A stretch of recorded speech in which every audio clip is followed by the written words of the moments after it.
The billionaire was putting up posters on the street, desperate for the slightest clue about his missing son, when a little girl approached, slowly, staring at the photo like she'd seen a ghost. "Sir, that boy lives in my house," she said in a low voice.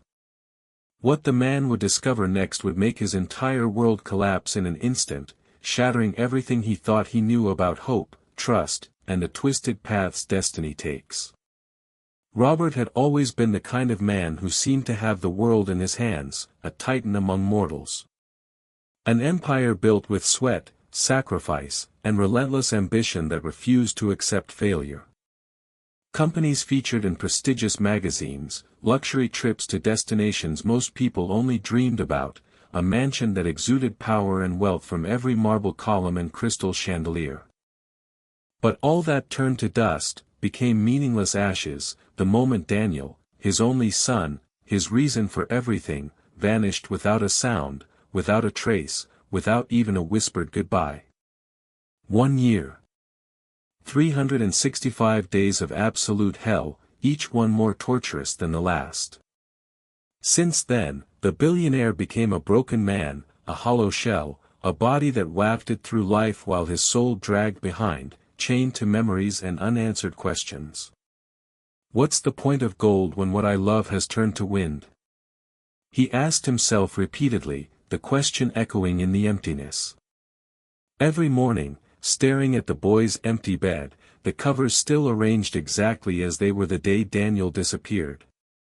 The echo of silence followed him like an endless sentence, a punishment without parole. That particular morning, the sun seemed to mock him cruelly, peeking between the skyscrapers as if the world were still intact, as if life hadn't stopped completely for one devastated father. Robert put on the same wrinkled jacket as always, the one that had lost the scent of expensive cologne months ago and now smelled only of exhaustion, defeat, and sleepless nights. In the back seat of the car, dozens of folded posters sat stacked, each one bearing the smiling face of the child he was desperately searching for, each one a prayer sent into an indifferent universe.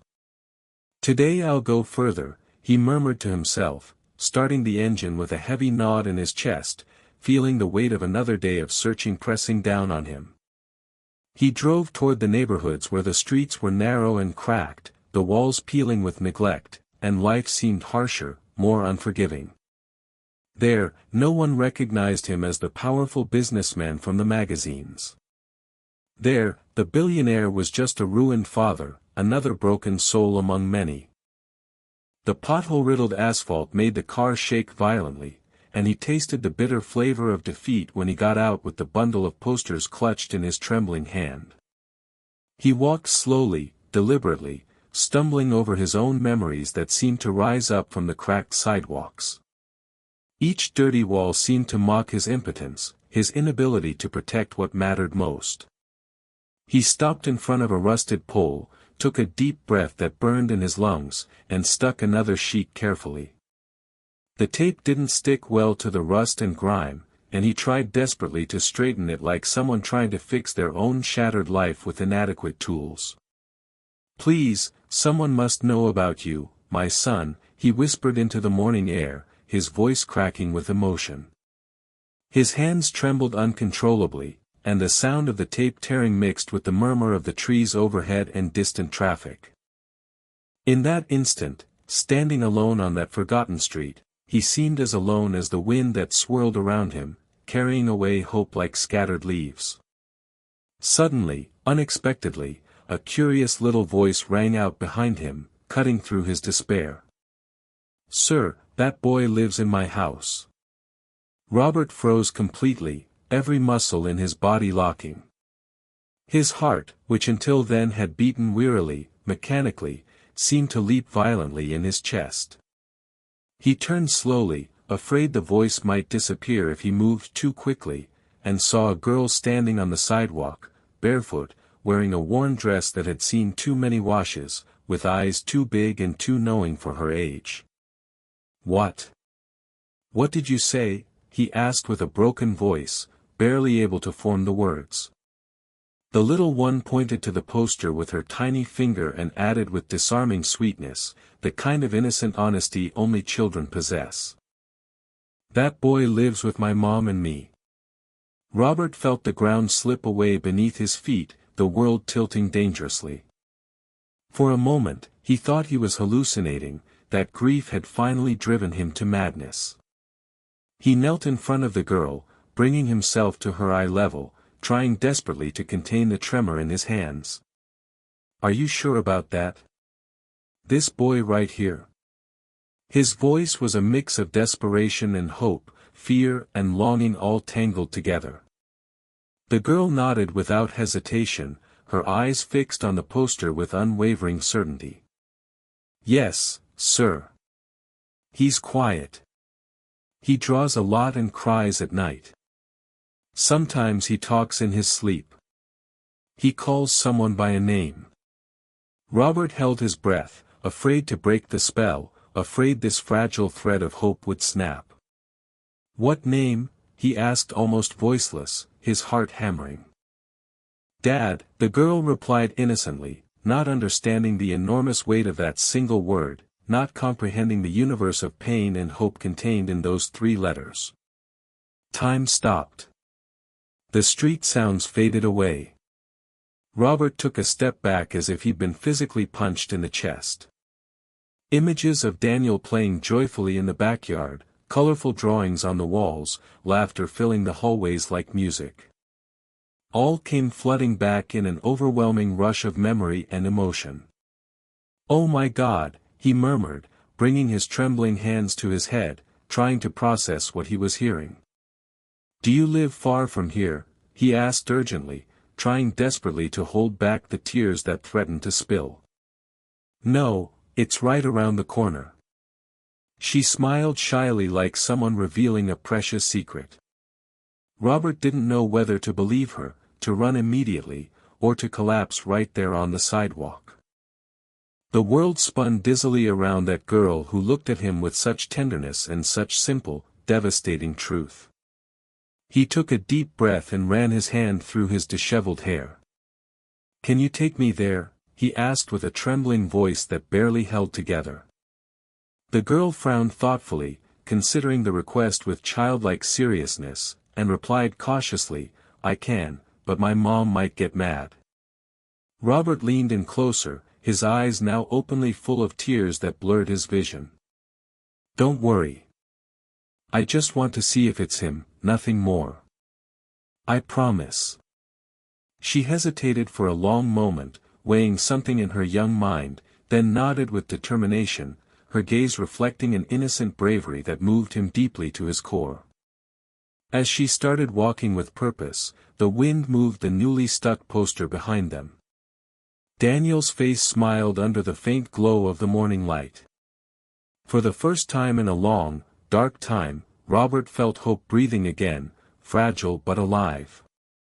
The little Sophie walked ahead barefoot with light and firm steps, navigating the broken sidewalks with practiced ease, while Robert followed a few feet behind, dominated by a powerful mix of fear and hope that made his chest tight. His heart beat like a runaway drum, each beat seeming to echo in the quiet alleys of that forgotten riverside neighborhood. The houses were humble with cracked walls and makeshift gates, satellite dishes attached at odd angles. In the distance, dogs barked territorially and the smell of cheap takeout food escaped through the windows. Robert, accustomed to marble hallways and fine perfumes, to boardrooms and luxury, felt completely out of place, almost an intruder in this world. But nothing mattered anymore, not his wealth, not his status, not his comfort. If what the girl said was true, if there was even the slightest chance, he'd trade 1,000 lives for that reunion, give up everything he'd built without a moment's hesitation. "So, does he talk about me sometimes?" he asked, trying desperately to disguise the tremor in his voice, trying to sound casual when his entire world hung in the balance. Sophie turned over her shoulder with a shy smile, considering the question. "Sometimes, yeah." Her voice was matter-of-fact, simple. "He talks about a park, a red swing, and a black car that made a lot of noise. Robert stopped for a second, his face paling dramatically. "The red swing," he murmured, the words catching in his throat. It was the same one from the backyard of the Northwood estate house where Daniel disappeared that terrible day. A chill ran through his entire body, and he felt his eyes fill with tears that he could no longer hold back. "Oh God, it's him. It has to be him." The girl didn't fully understand the magnitude of the moment, the weight of what she'd just revealed, but she watched him with curiosity and a certain affection. There was something in her eyes he'd never seen before in this past year. Faith. Pure, uncomplicated faith. As they walked deeper into the neighborhood, Robert tried desperately to contain the urge to run, to sprint toward whatever destination awaited. "And how did your mom find him?" he asked in a hesitant tone, needing to know but fearing the answer.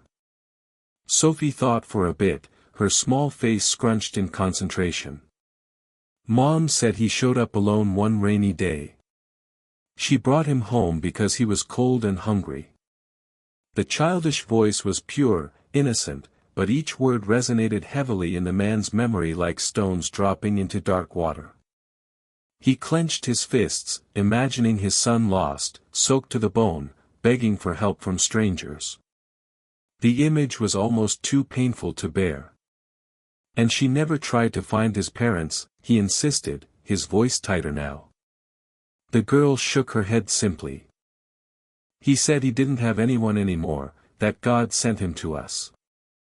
Robert looked away, holding back the tears that threatened to completely overwhelm him. God or fate? He thought with a mix of gratitude and suspicion, of hope and growing dread. What had really happened? How had his son ended up here? The path narrowed as they went deeper, the streets becoming darker and more isolated. At every corner, Robert's stomach tightened with anticipation and fear. He looked around constantly, trying to memorize every detail, as if the surroundings could give him clues to the mystery. The girl pointed ahead to a little house with peeling blue paint and broken windows. "It's there," she said innocently, pointing with certainty. Robert stopped for a moment and took a deep breath that seemed insufficient. His legs trembled and the air seemed suddenly scarce. His heart pounded violently in his throat.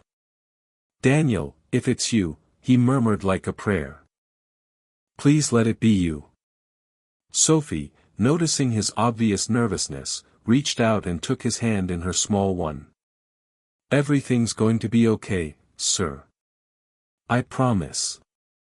That simple gesture, born from a child's pure heart, held him by a thread, kept him from completely falling apart. When Sophie pushed the gate, the sharp creak cut through the alley's heavy silence like a warning. Margaret, the mother, was in the living room, visible through the window. Her gaze met Robert's and for a second the world seemed to freeze completely. The woman's eyes widened dramatically and her forced smile betrayed deep fear, barely concealed panic. "Good afternoon," Robert said with a controlled, almost cold voice, trying to maintain composure when everything inside him was screaming.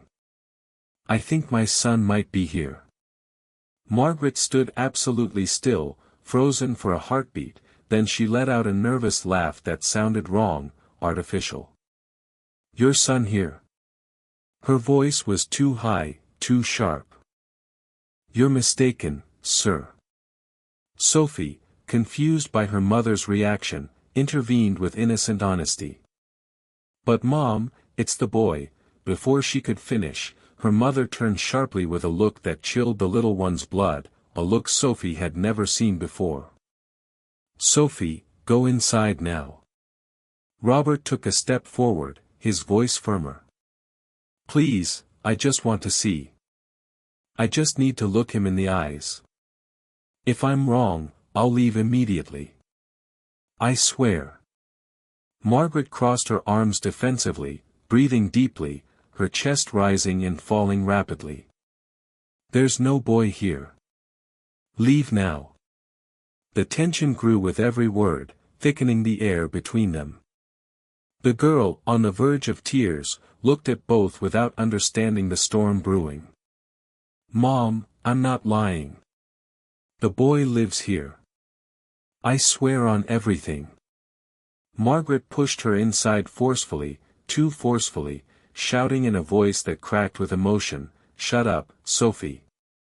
The voice echoed through the whole house, bouncing off the thin walls.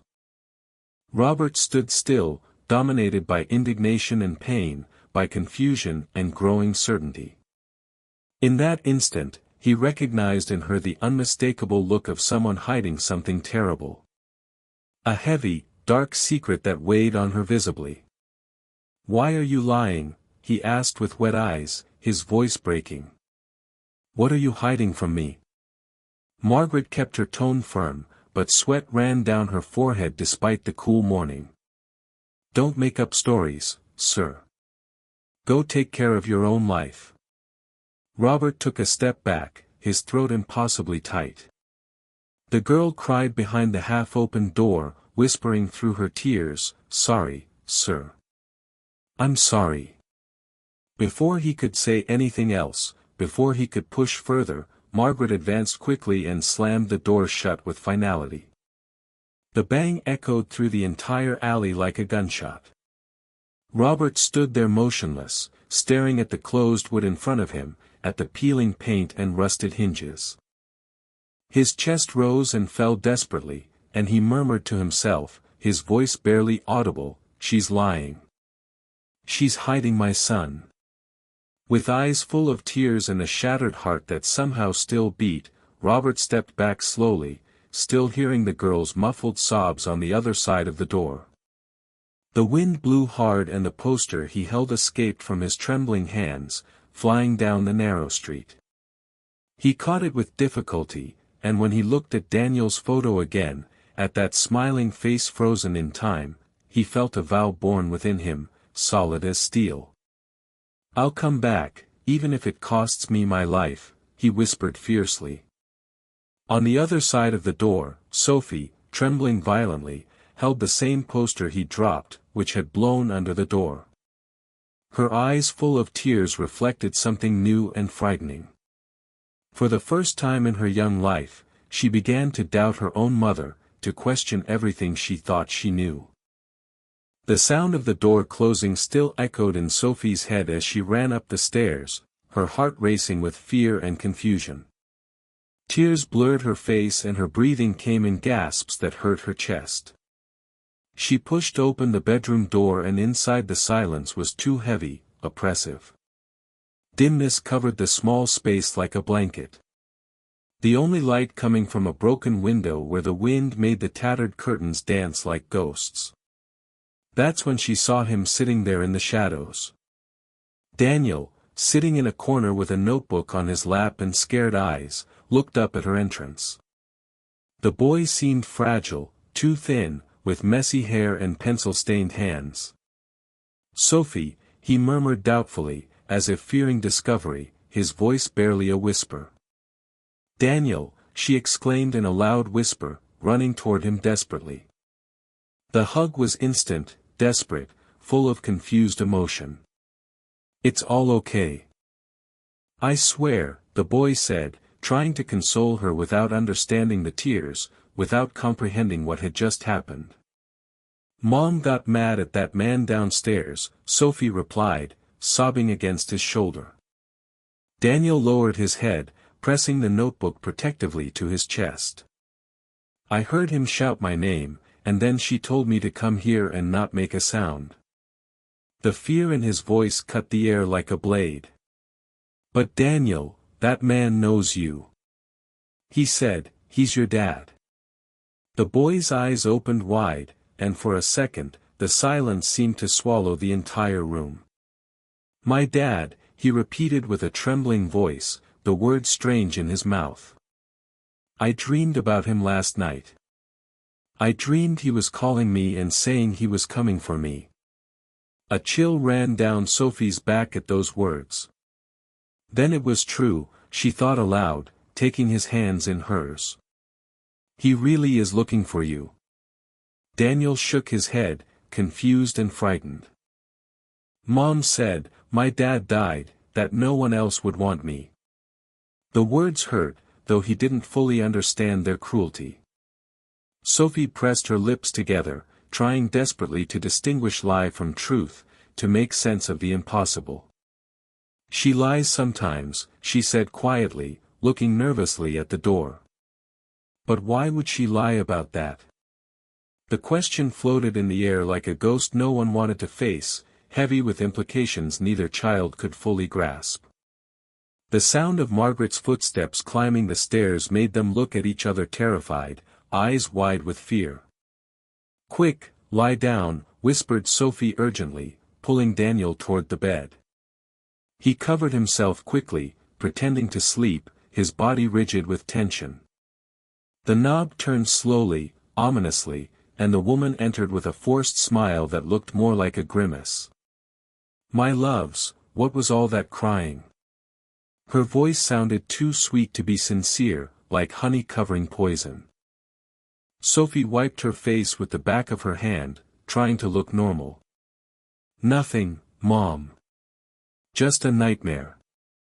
Margaret approached, stroked her daughter's hair with fingers that trembled slightly, and glanced at Daniel. Everything okay, dear? She asked in a theatrical tone.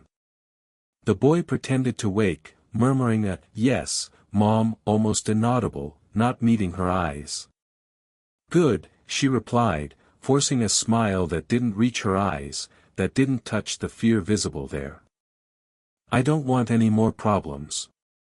Understood? That man is dangerous. Promise me you won't talk to him again. Sophie felt her heart tighten painfully. But he seemed nice, Mom.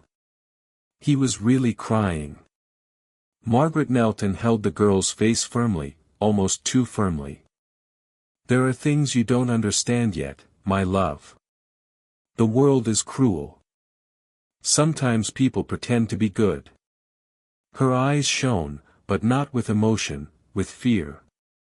It was as if she carried a secret capable of destroying everything. Now sleep.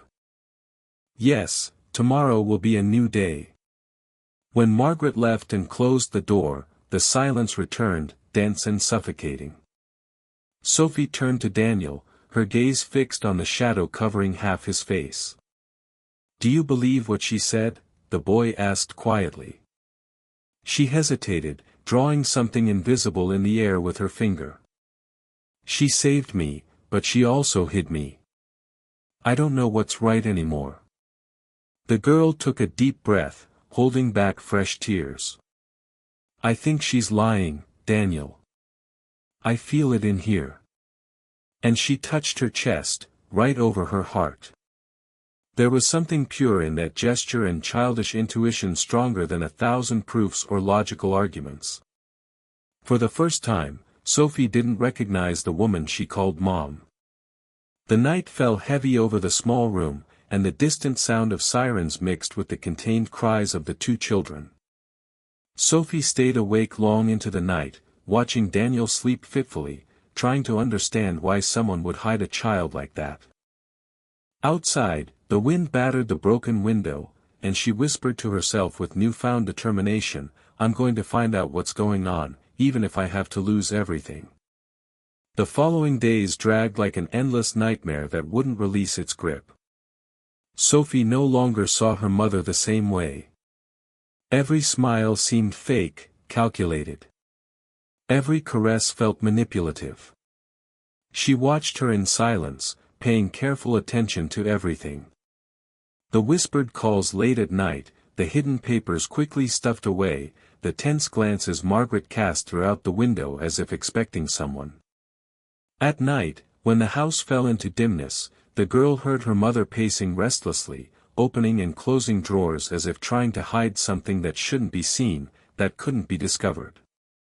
Daniel, quiet and observant, seemed to feel the same unease. Why is she always scared? He whispered one night when they were alone. Sophie replied softly, with wisdom beyond her years. Because she lied to someone.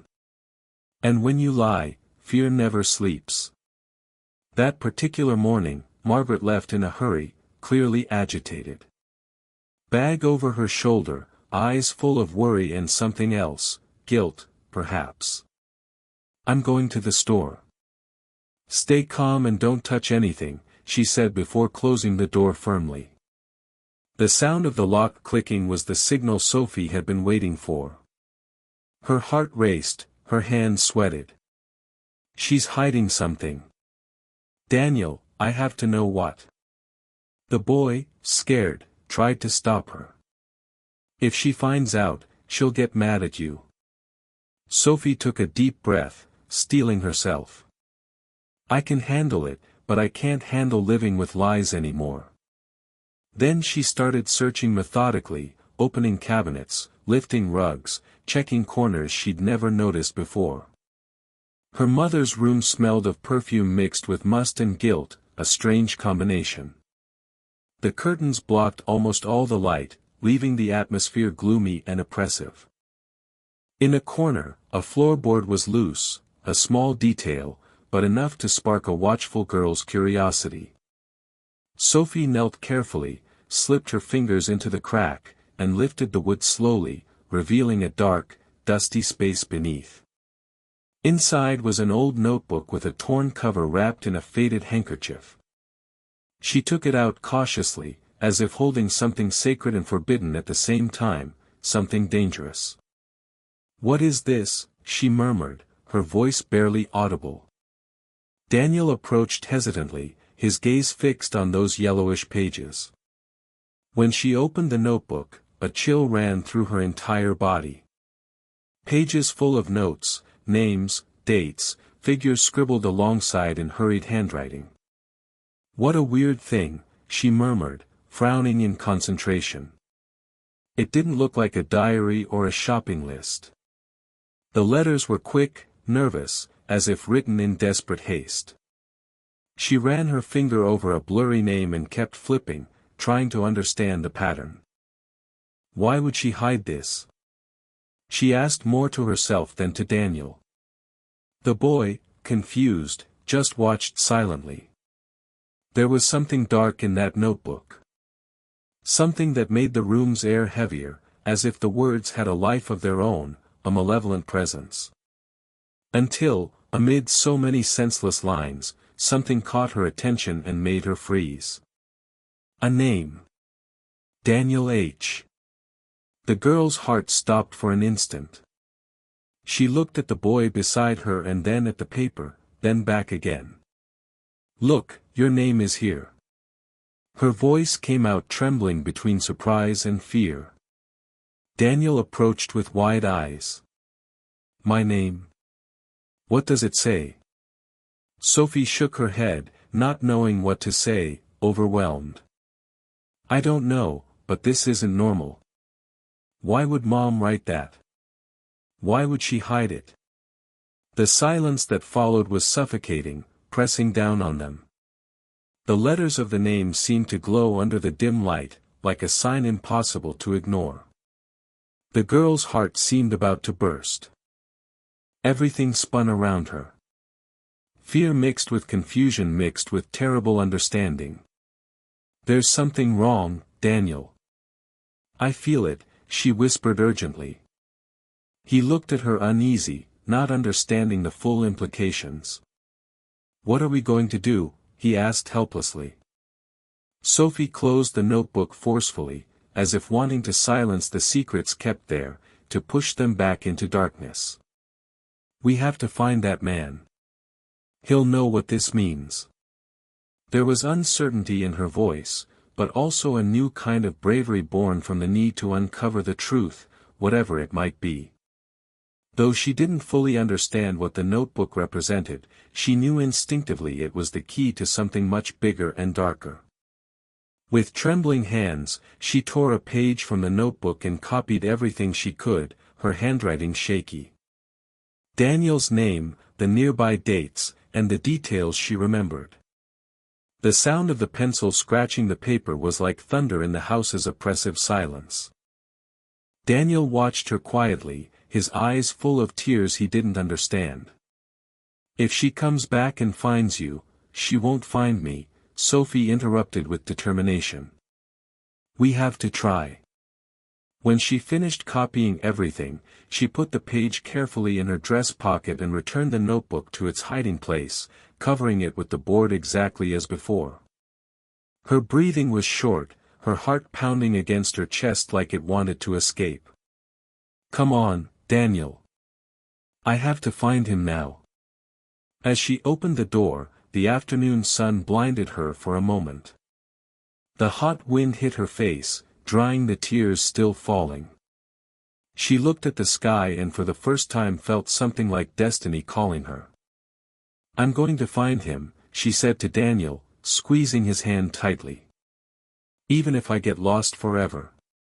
The sun was starting to hide behind the rooftops when Sophie ran without looking back, her bare feet slapping the hot pavement. The hot air cut her throat and her heart beat to the rhythm of each desperate step.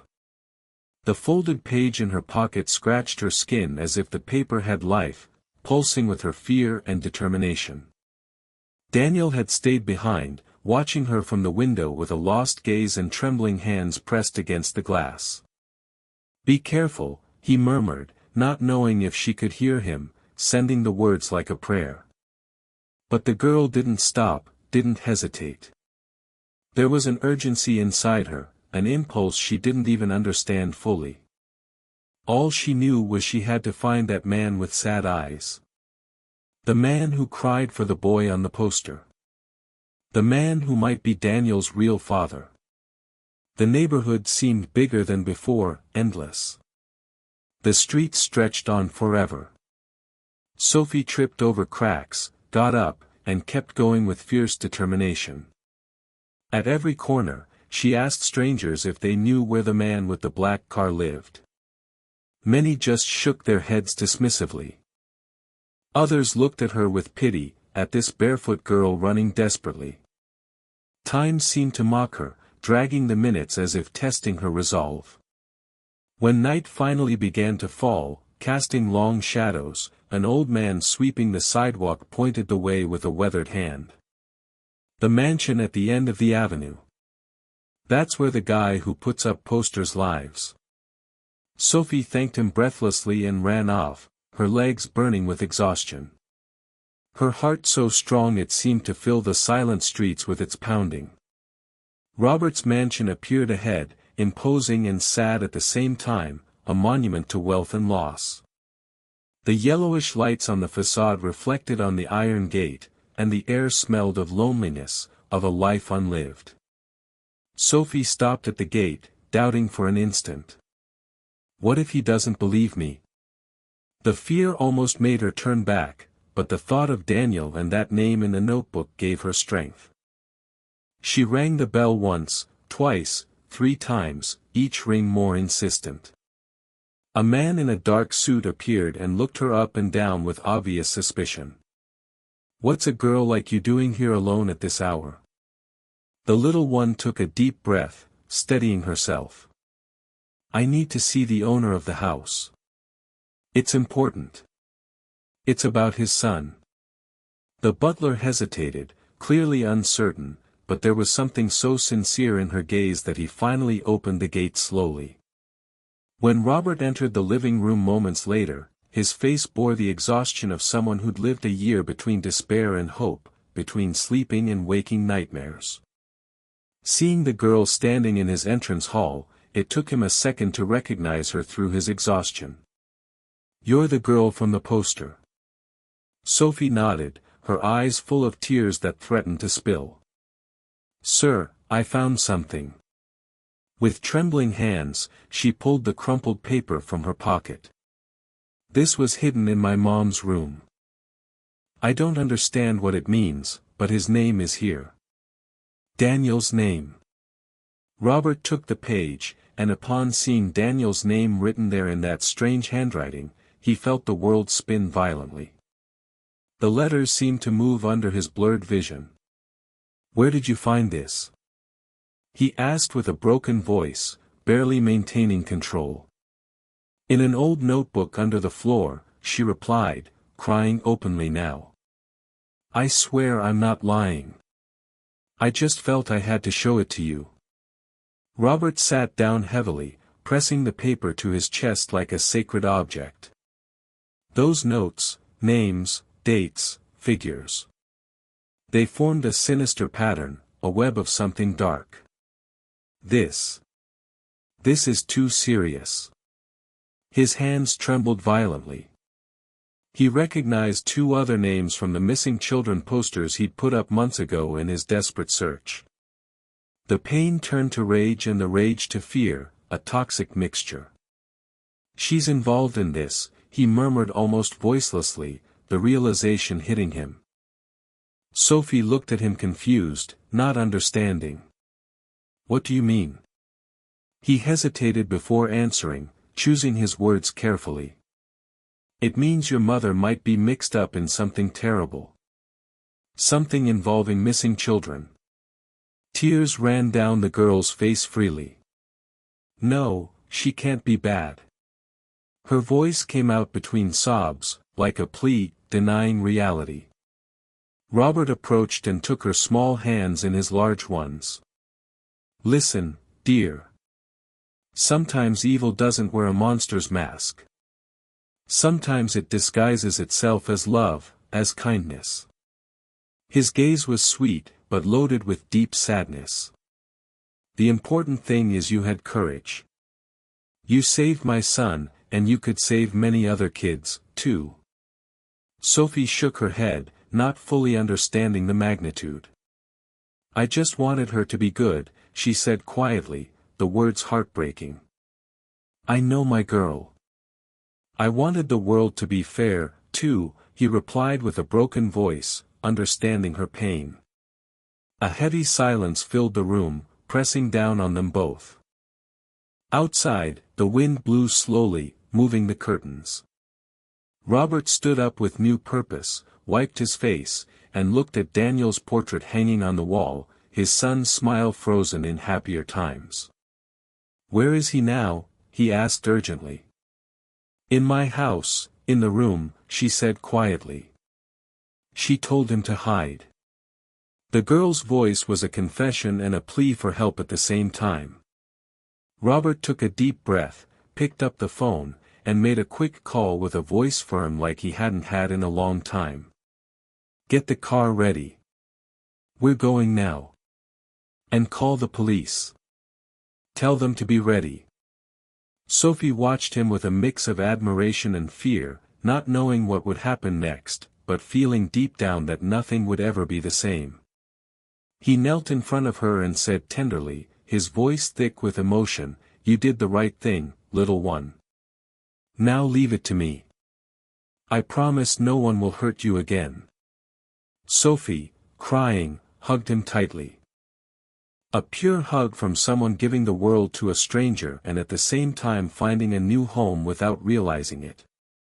Robert closed his eyes and for an instant felt destiny aligning, felt purpose returning. Let's go for my son, he whispered. And when he stood, something in his gaze had changed completely. It was no longer the look of a broken man, but of a father ready to face hell for the life of the child who still waited for him. The night fell over the city like a thick veil, hiding secrets and setting the stage for something no one could foresee. Robert's car cut through the streets, its headlights piercing the darkness like searching eyes. The engine sounded like the echo of an accelerated heart, urgent and relentless. In the passenger seat, Sophie clutched the piece of paper between her fingers, staring into the void with eyes full of tears and anticipation. Is everything going to be okay? She asked with a trembling voice. Robert looked at her with tenderness and determination, his jaw set. Yes, I promise. The words came out firm, but in his chest burned a mix of fear and hope. Between love and the anger growing with every mile, every second that passed. The car stopped a few blocks from the house strategically. Robert turned off the engine, took a deep breath, and observed the surroundings carefully. We're going to go in without making noise. Okay, he said quietly. The girl nodded, holding her breath, her small body tense. The night air was heavy, as if even the wind awaited what was about to happen, holding its breath. They crossed the rusted gate, walking carefully over the damp ground, and a distant dog's bark made the moment even tenser. The house was almost completely dark, only a weak light escaping from the bedroom window like a single dying star. Robert stopped, closed his eyes for an instant, and whispered desperately, "Please, let me find him just one more time." They entered through the back door that Sophie knew was often unlocked. The creak of the hinges echoed, and Sophie put a finger to her lips, asking for silence. The hallway was narrow, and the smell of must and old food impregnated the stale air. With each step, Robert's heart beat harder, louder in his ears. "It's there," whispered the girl, pointing to the bedroom door with a shaking finger. He approached, hands trembling, and slowly turned the knob, barely breathing. The room was in dimness, and for an instant, time seemed to stop completely, the world holding still. On the bed, a child slept curled up, his face half covered by a torn sheet.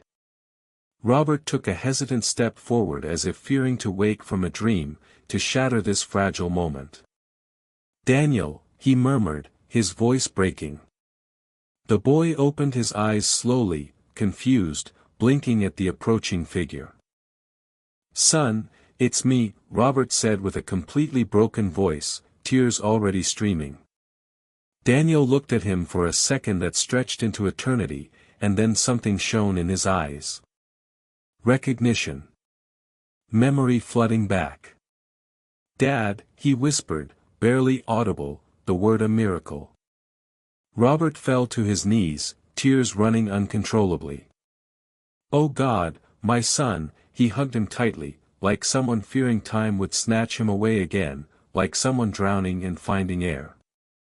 Their cries mixed, echoing in the small room, and even Sophie cried, standing with her hands on her chest, witnessing the reunion. "I knew it was him," she murmured, smiling through her own tears. But the moment of relief lasted little. A noise in the living room made them all freeze. Heavy, strong footsteps. The sound of a key turning in the lock with terrible finality. Robert signaled Sophie to hide behind him and hugged Daniel protectively. The front door opened with a crash and Margaret's voice echoed cold and cutting through the house. "Sophie." Silence was the only answer, heavy and ominous. Seconds later, another male voice, deep and threatening, boomed in the house. "There's someone here." The air seemed to vanish from the room. Robert looked around desperately, trying to think fast, to find a way out. Sophie tugged his arm, trembling violently. "It's the man who always comes to see Mom," she whispered urgently. Robert understood immediately, his blood running cold. That was the accomplice.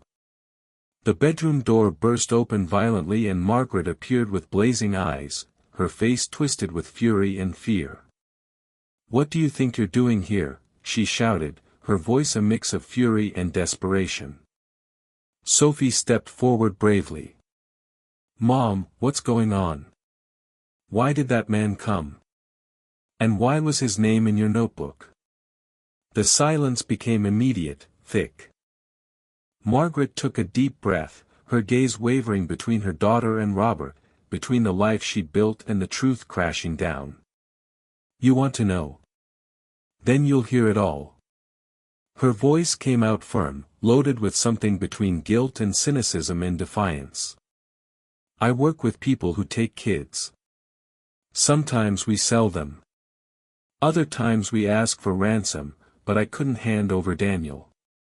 The air turned dense, suffocating. Robert paled and Sophie brought her hands to her mouth, unable to believe what she heard, the horror of it. "Mom, are you lying?" The girl stammered with a broken voice, pleading for it not to be true. Margaret shook her head slowly. "No, daughter, it's the truth. He was just one more, another case, another transaction. But when I saw him so small, so lost, I couldn't do it. I brought him home. He became part of us. Robert stepped forward, dominated by horror and rage. You kidnapped him.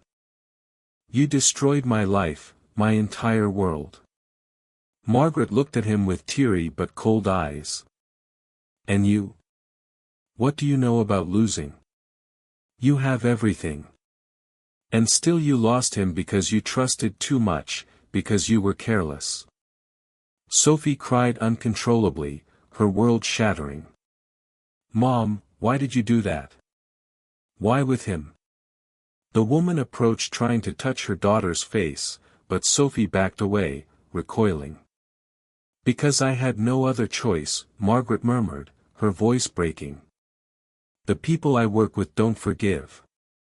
And when he showed up, I saw a chance to start over, to have a real family instead of this emptiness.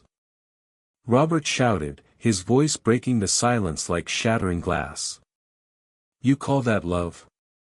You stole a child. And now you try to justify it with feelings. Margaret closed her eyes, her voice trembling. I love that boy more than anything, and yet I know love doesn't erase what I did. But I tried to give him a good life. The man behind her stepped forward impatiently, menacingly. Enough drama. Let's end this now.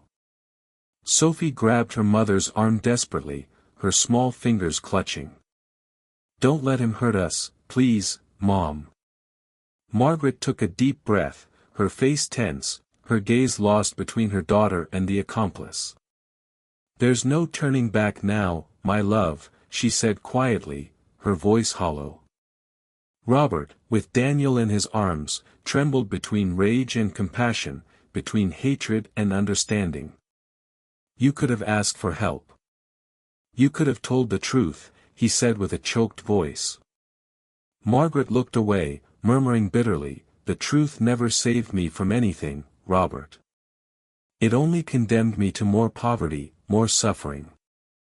The silence that followed seemed to scream, to reverberate with unspoken pain.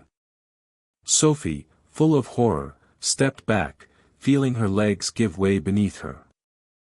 Margaret cried now, but there was no innocence in her tears. I just wanted a son, she whispered. I just wanted to love someone who wouldn't leave me like everyone else did. Robert looked at her with deep sadness mixed with anger. And for that, you destroyed families. You broke hearts. Her gaze hardened again, an armor of guilt and desperation reconstructing itself. Don't try to understand what I did. Margaret's scream broke the heavy air of the house like an explosion. Get out now. She pushed Sophie and Daniel forcefully toward the door, her voice trembling, eyes overflowing with desperation. You don't want to see this. Please, just go. The children stumbled in the hallway without understanding, crying helplessly, while their mother slammed the door shut and barred it from inside. On the other side, the sound of quick footsteps and moving furniture filled the air with panic and violence. Sophie clung to her heart-brother, her face covered in tears. Daniel, what is she going to do? He, pale, squeezed her hands back. We have to help Dad. The girl's breathing cut between sobs. But what if it's too late? Inside the room, Robert tried to keep his voice firm despite the terror. Margaret, please listen to me. It doesn't have to end like this. We can find a way. The woman trembled, tears falling uncontrollably. But the man beside her, the accomplice, wasn't listening anymore, wasn't interested in words. Enough words, he growled, pulling a knife from his pocket and pointing it at the billionaire's chest. You've had too much luck so far, rich man. Robert stepped back, his gaze fixed on the blade gleaming under the dim light. Think it through. This won't erase what you did. It'll only make it worse. He tried to reason, but the man just smiled cruelly, enjoying the moment. "It'll help me sleep better tonight." He advanced quickly like a predator, the knife slashing through the air. The sound of the fight spread through the whole house, crashes and shouts. Robert tried to dodge, pushed a chair desperately, but was grazed on the arm, blood immediately appearing. "Margaret, help me," he shouted, his voice cutting the air with desperation. She backed away with eyes full of terror, unable to move, paralyzed. Blood began to drip down his shirt sleeve, dark and spreading. "You shouldn't have come back," the attacker shouted, trying to reach him again with renewed fury. Outside, Sophie heard the noise and jumped up with sudden determination. "We can't let them kill him, Daniel." The boy breathed fast, his body shaking with fear. "But what if he hurts us?" She looked at him firmly, eyes full of tears, but loaded with courage she didn't know she possessed. "I'm not going to let that happen. Not anymore." Without thinking, Sophie shouldered the door until it gave, the wood splintering. "No!" Margaret shouted, but it was too late. The children burst into the room. The man, surprised, turned his head, and that second of distraction was all Robert needed. "Get out of here," he shouted, but Sophie ran toward the attacker, jumped on his back with fierce bravery, and tried to wrench the knife from his hand. "Let go," she screamed with all her strength, her voice surprisingly powerful. Daniel did the same, grabbing the man's arm and biting his wrist hard. The knife fell to the floor with a clatter, sliding to Robert's feet, who, bloodied, took the chance to stand and run to the window. In a desperate leap, he broke the glass and threw himself outside, rolling on the backyard ground, the impact jarring. The impact sound echoed like an explosion in the night. Margaret screamed his name, running after him while the accomplice stumbled furiously, trying to free himself from the determined children. "I'm going to kill you both," he roared with rage. But Sophie pushed him with all her might, making him crash into the wall hard. Margaret pulled his arm urgently. "Let's go. The police might come. We have to leave now." The two ran out the back door, panting, chasing the wounded billionaire who limped toward the gate, leaving a trail of blood. The moon lit the backyard like a farewell stage, theatrical and cruel. And then sirens cut the air, multiple sirens converging. The sound of patrol cars approached in waves with red and blue lights reflecting on the house windows, bathing everything in alternating color. Robert fell to his knees in the middle of the yard, exhausted, clutching his bleeding arm, while Margaret and the accomplice stopped, blinded by the headlights surrounding them. "Police, drop your weapons," a firm voice shouted through a megaphone. In seconds, armed men surrounded the entire place, emerging from vehicles and the darkness.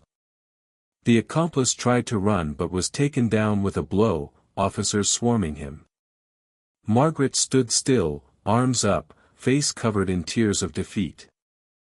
Sophie and Daniel watched everything from the porch, hugged tightly, trembling between fear and relief. Their hearts still beat like runaway drums, the adrenaline coursing through their small bodies.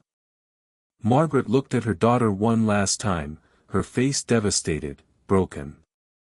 "Sophie, forgive me." The girl cried, her chest heaving with sobs. "Mom, why? Why did you do all this?" The woman didn't answer, just lowered her head in shame and defeat as the police handcuffed her roughly, reading her rights. Robert, with his shoulder bloodied, approached slowly and put a hand gently on the girl's head. "It's over," he whispered, panting. "You saved our lives. Both of you." The patrol lights reflected in Sophie's tears as she watched them take her mother away, watched the only parent she'd known disappear into a police car. Her cry filled the air, a pure broken sound mixing pain, relief, and the cruel certainty that nothing would ever be the same again. As the police took Margaret and the accomplice away, Sophie stayed silent, staring into nothing, processing the impossible. The night wind moved her hair, and the distant siren sound faded little by little into the darkness.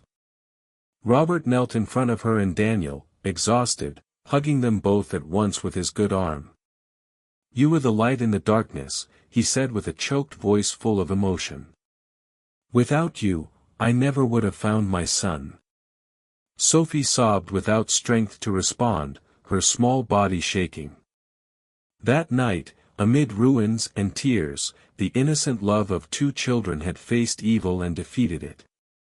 The following days dawned quieter, almost surreal in their peace. The house where it all happened was now empty, surrounded only by the memory of the screams and the rain that fell that night. Robert took Sophie and Daniel to the mansion. And for the first time in a long, dark time, that place had the sound of life again, of children's laughter.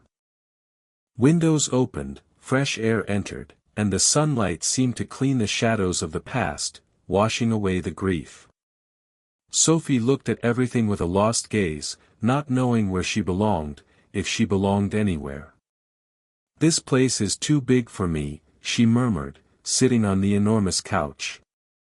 Robert smiled gently, knelt in front of her, and said with warmth, "A home isn't measured by its size, little one.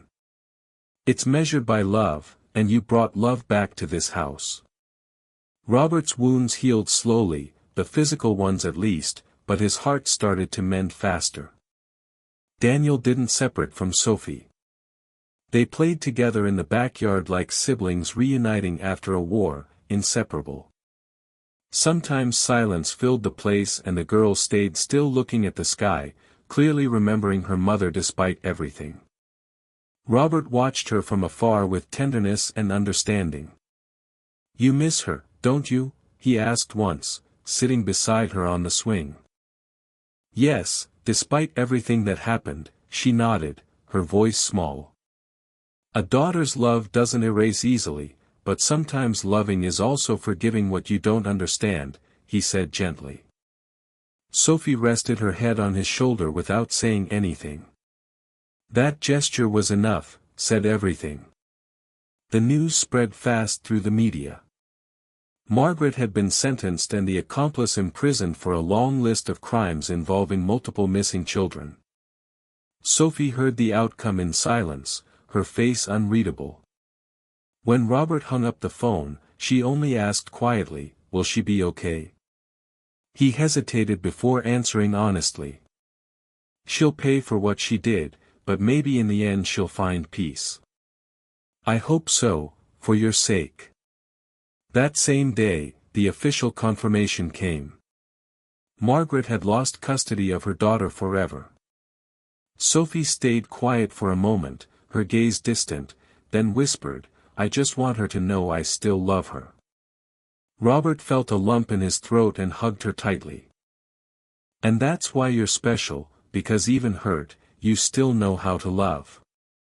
Those words hung in the air like a promise of rebirth, of healing. Days turned into weeks, and life took on another rhythm, gentler. Daniel smiled again, really smiled. Sophie discovered what it was to feel safe, to sleep without fear. And Robert, for the first time, felt time was no longer his enemy. One golden morning, he got a call from social services. "Provisional custody of the girl has been granted to you." The voice on the other end said officially. He stayed silent for a moment, moved beyond words. Then he took a deep breath and replied, "She was already part of my family before that." When he hung up, he looked out the window and saw Sophie and Daniel playing among the flowers, their laughter floating on the breeze. A sincere smile appeared on his face. A smile the world hadn't seen in a year. That afternoon, he called Sophie to talk. She arrived shyly, wiping her hands on her dress nervously. "Did I do something wrong?" she asked, scared. Robert laughed warmly, shaking his head. "On the contrary, you did everything right." He took her hands and looked into her eyes with deep emotion. "Sophie, I've thought about it a lot, and if you want, I'd like you to be my daughter." The silence that followed was only broken by the bird song in the garden. The girl was breathless, her eyes filling with tears. "Your daughter," she repeated almost unbelieving. "Yes, for real," Robert smiled with a choked voice. "You taught me that family is who chooses to love you. And today I choose you." Tears ran down Sophie's face and she threw herself into his arms crying. "I choose you too, Dad." The sound of those words made the world stop for an instant, everything else fading away.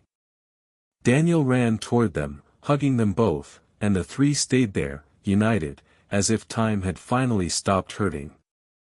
The wind blew softly, moving the garden leaves, and the sun high in the sky illuminated the new life born among them.